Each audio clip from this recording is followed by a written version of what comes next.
Me and Braswell went at it a little bit there for a couple years. He's a great player, strong as hell, physical. He loves to take on pulling guards, tight ends, fullbacks, whatever. He looks forward to that, and that's something that I kind of look forward to as well. So I like to say iron sharpens iron. Have you been in Tampa here at the Combine? Not yet, no sir. What would it be like to go up against Chris again and practice in Tampa? I think it'd be awesome. I love Tampa. We played there for the bowl game against Michigan. Very cool city, great environment. I think it'd be a blessing. What did you learn working with Bill O'Brien at Alabama? Bill O'Brien was a mastermind, but he has a sense of humor that only some people get, and I was one of those people. So every day was constant laughter, but at the same time, he taught me a lot of things in terms of the transition from high school to college, just kind of learning the next level of football and terminology, and really getting a feel for the game. And after working with him, the game slowed down a lot for me, so that transition was easier. Did he talk to you at all about some of the stuff he did with the Patriots and that offense? Yeah, so he talked to me about how he had a lot of experience with the fullback in New England, and I think with Heath Evans, and he was actually the only offensive coordinator that I was able to line up in the I formation with. So, like I said, just being able to work with that guy, special experience. Have you met with Patriots at all? Yes, sir. Formal, informal? Informal. How was it? It was good. It was good. And teams as a whole, are they talking about tight end, fullback, both? A little bit of both. Some see me as kind of a third tight end, kind of goal line formation. Some see me as more of an H-back, and some want to use me in an I formation type role. So What role are you most comfortable with? I'm willing to do anything. I think my versatility is one of my strengths, but at the same time, I have had a lot of practice being kind of an H-back sniffer. So I am obviously a little bit more confident doing that just because of reps. Do you find the coaches that were former players kind of appreciate the throwback nature of your game, Robbie? 100%. Who have you, I guess, talked to, that have maybe emphasized that love for what you do? Well, I mean, you'll kind of see it now, having informals with coaches that played the game back in an era where fullbacks were more of a common thing. They definitely have a little bit of a gleam in their eye when they talk to me and kind of talk about the glory days. Did you by chance talk to Dan Campbell? Seems like he might be a guy that sees you that way. I have not gotten to talk to Coach Campbell yet. Described as built like an iron worker who has a squat rack in his garage. Any of that true? I would agree with that, yes, sir. I take that as a huge compliment. I'm sorry? I take that as a huge compliment. Thank you. Had you seen that comment before he brought it up? No, sir. I saw it this morning. I was just wondering, when you see something like that, it's such a creative way to describe a player. I don't know, what kind of feelings do you have about it? I think I just take it as a compliment, and as far as that comment, I've had a lot of help to get to where I am today with Coach Ballou. Really helping me with my lower body strength and my build, and I just I wear that as a badge of honor, just my toughness and my physicality. So, yes, sir. Why is that? And what kind of influences did you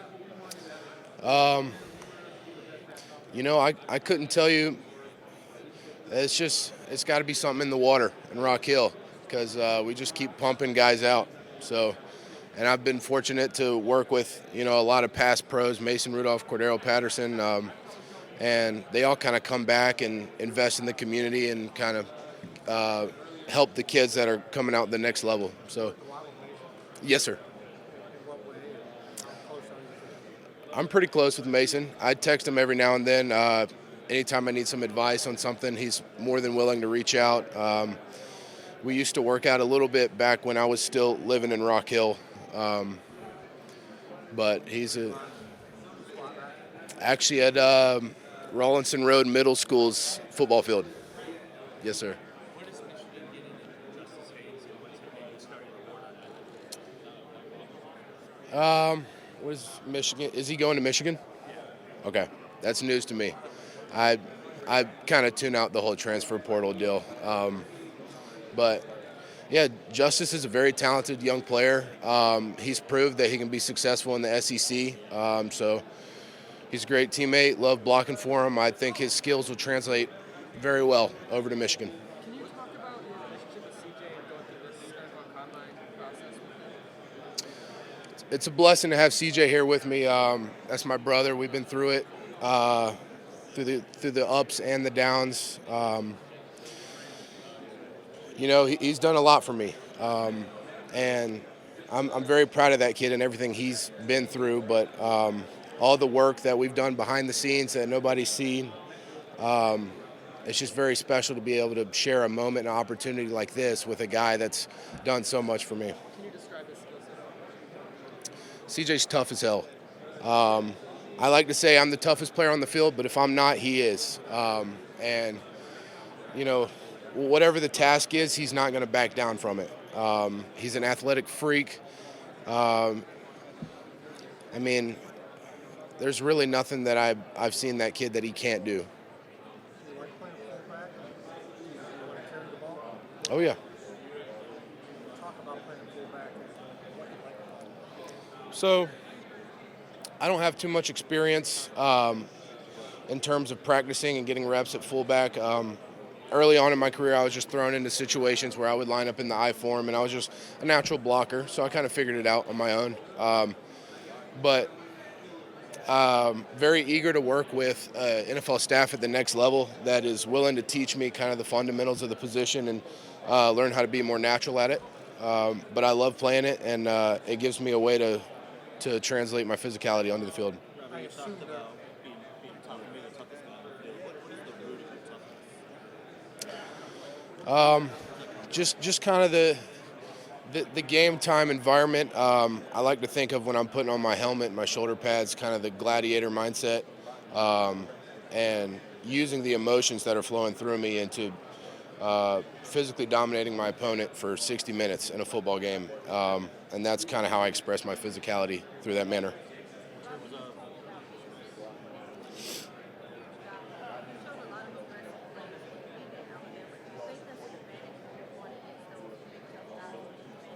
Definitely. I think that's just the nature of playing at Alabama. You're recruited there for a reason, and you're not scared of a challenge. And I'm somebody that I don't like to be in the spotlight, but I'm not afraid to get my hands dirty either. So I just embrace that role and do it to the best of my abilities. What goes into that mindset of not wanting to be in the spotlight? Because obviously a lot of tight ends, receivers, and the skill positions want to be getting all the big plays and the catches. Is that something you pride yourself on? And I guess similar to what you said, what's the root of that mindset? I think the root of that mindset is just thriving in a team environment. Football is such a team sport, and you got to have those guys on your team, whether you like it or not. And just going back to me care more for my teammates than I care about myself. Whatever role I need to do to help see my teammates succeed, I'm more than willing to do that. Maybe admirers is the wrong word, but when you look at guys in the pros that kind of fit the mold, you look at stylistically that plays the way you want to play the game. I got a lot of respect for Patrick Ricard. He's doing a lot of great things in Baltimore, and I've had a lot of guys kind of compare me to him in terms of play style.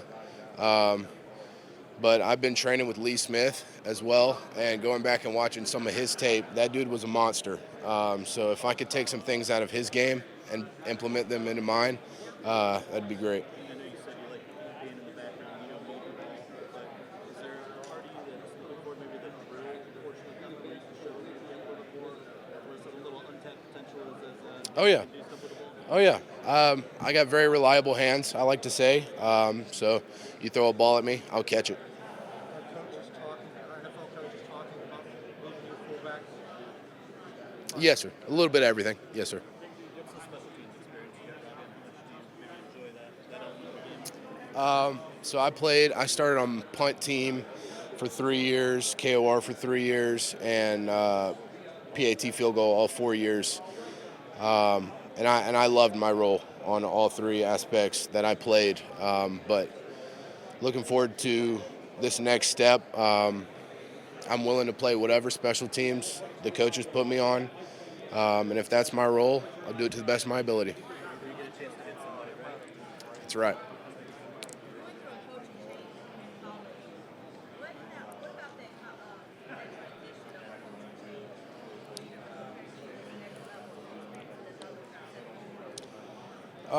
So being at Bama, the nature of the job is you see a lot of new faces. Something I like to joke about, I had 7 tight end coaches in my time, unofficial tight end coaches in my tenure at Alabama. But just going through that process, and from head coach Nick Saban to Coach DeBoer, you learn to adapt to new coaching styles, and you learn to see kind of why they do what they do, and you look at the success that they have having their certain techniques and styles. So being able to go through that transition will definitely help at the next level, because I'm going to be learning a whole new scheme, going through a whole new staff again. So that's just the nature of the job. You just got to be good at it. I just talked to CJ, who brought up the fact that you guys are rooming together here and have been able to be roommates a lot during road trips over the last few years. How does it feel to have like that much of a comfortable base here that you know pretty well? Oh, it's outstanding. Like I was saying before, just having a guy that I've gone through so much with here, it means the world to me. And funny thing about that, so we roomed together the last 2 years at Bama. So we got our hotel room set up exactly like we set it up before game day. So it's a sense of normalcy for sure. Is there any form of competitiveness going into the drills tomorrow with him specifically or any of your Alabama teammates? Yeah. Me and CJ love to push each other in the weight room. So I'm sure we'll be there, trying to make each other better, get better results, especially on that bench press. Let's see what we put up. Any number prediction you have for yourself? Me and CJ are going for 60 combined. So that's a lot. Are you going to do the heavy lifting of that 60? We'll see. He may have me by a couple reps, but I'll do my best. Do you have touching on your, let's say, junkyard dog mentality and blocking, on film it almost seems like you have more excitement after a big block than you do scoring. 100%. Yep, 100%. Do you feel that story with the 2 years of CJ or favorite moment with CJ? That was probably a lot. Yeah, we got a lot of stories we can't get into here on camera, but I'd say one that just comes to mind immediately in that Auburn game. We had a monster pancake together. We drove a guy about 20 yards off the field out of bounds, and just looking at each other and high-fiving after that. That's just kind of what we do. That's what we stand for. Like ham and egg. Can you tell us about some teams you've met so far? Can you repeat that? Can you tell us a few teams y'all have met with so far? Okay. I've met obviously with the Chargers and the Ravens. Just being kind of blue collar football teams, they like my play style. Talked with the Seahawks a little bit as well. I've kind of talked with everybody. I haven't had a formal interview, but I've kind of started to develop some good relationships. So excited to see where it goes in the next round of informals tonight. Who is the next wave of Alabama players, whether it's in the tight end room or just young players in general, that you expect to be here in a few years for people to know? You'll see Josh Cuevas here next year or a couple years, whenever. He's a very smart kid, hard worker, very talented. You'll see him here for sure. And then obviously you look at outside the tight end room, Ryan Williams, and I think Ty Simpson will be here as well. He's got a skill set that hasn't really been shown yet. So I'm excited to see what those young guys can do. Robbie, I think you had some traditional fullback reps handed around at Alabama, not a ton, right? Not a ton. How are you with that sort of aspect of the game that's kind of back now? So I was saying this a little bit earlier. I never really had kind of official coaching at the fullback position. It was just kind of like, hey, this guy fits the build. Let's throw him in here and see what he can do. And kind of felt natural at it. Yeah, I love it. We'll talk to you about, I assume, the Chargers and Ravens. Yes, sir. Yes, sir. What about Detroit? Yes, sir. I met with their tight end coach. Awesome, thank you. Yes, sir. This past year, obviously, there was some controversy with the 12-team playoff, and Alabama, unfortunately, was left out. And going back to that situation in the 12-team playoff and the format that they use to put teams in, do you think there's a flawed system that may have kept Alabama and other talented teams out?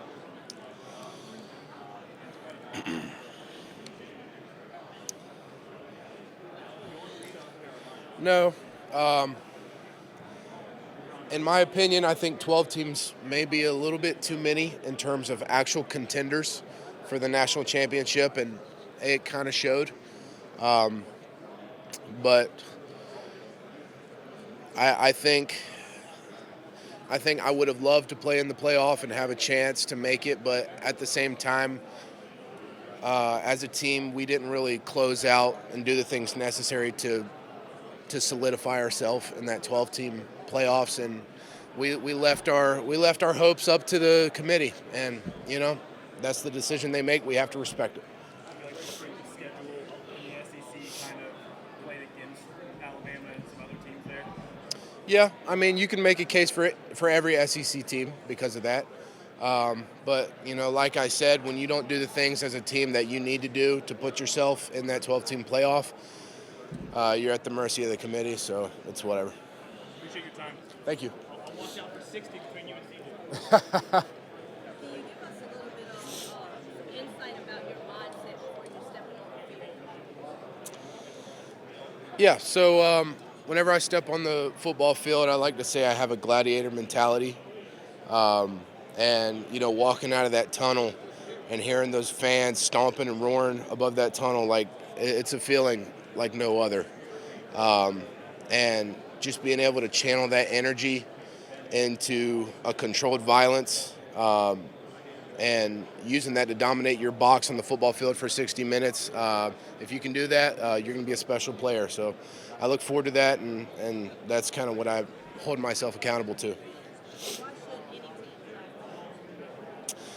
I'm going to bring toughness, reliability, physicality, and a selflessness to the team, unlike any other in my position. I truly care about my teammates more than I care about myself, and I'm willing, and I show that I lay my body on the line every play for my teammates. If you could change one thing about college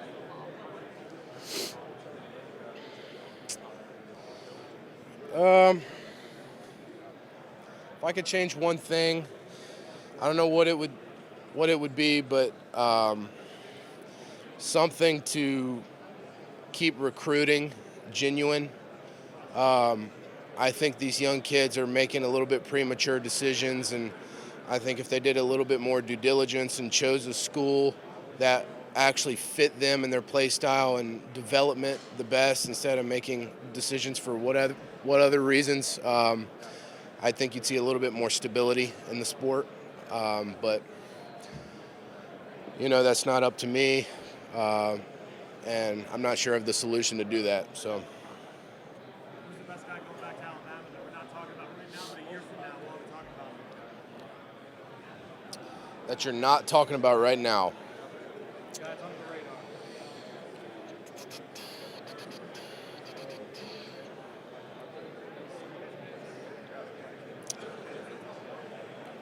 Let's go Gino Vandermark. He's an awesome kid, hard worker, and he hasn't really gotten that spotlight on the field yet at guard. But he's built for the job, and he's very physical, and he'll be a guy that everybody will be looking for this next year. Who's the toughest guy you saw in practice every day? Me personally, or just on the team? You personally, you saw like you went up against defensively in practice. This past year, or just This past year, yep. probably D-Law, middle linebacker. Me and him been going at it for 4 years now, and Kid's tough as nails, a very hard worker, great teammate, and a great leader. And he'll be someone that you'll see here next year on this podium for sure. But he's somebody that's not scared to hit. And whenever I insert through that A gap and it's me and him head on, like that's always kind of a fun experience. Obviously, the injury with him, how is he handling it? And where's his mind at in terms of how he's going? I really haven't spoken to him recently, but he's a guy that I know will bounce back very easily. He's a level-headed guy, very smart, and he's got a great support staff there at Bama. So he'll bounce back from this no problem, and he'll be even better than he was next year. Last one, who's the toughest guy you saw in a game this past year? I got to shout out Tyrion for Georgia, number 93. He's a beast. Me and him grew up playing against each other in South Carolina. He's from Gaffney, so that's my South Carolina boy. But he's a hell of a guy to try to move on that football field. So I'd say Tyrion for sure. Thank you. Appreciate it.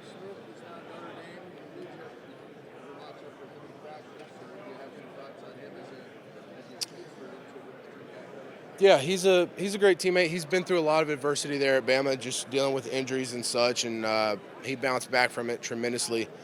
So, like I said before, I don't really pay attention to the transfer portal that much, but learning now that he's going to Notre Dame, like very happy for him and his opportunity that he has, and wish him the best. More of a slot guy. We'd kind of go against the safeties a little bit more. Yes, sir. You're all good. We're good.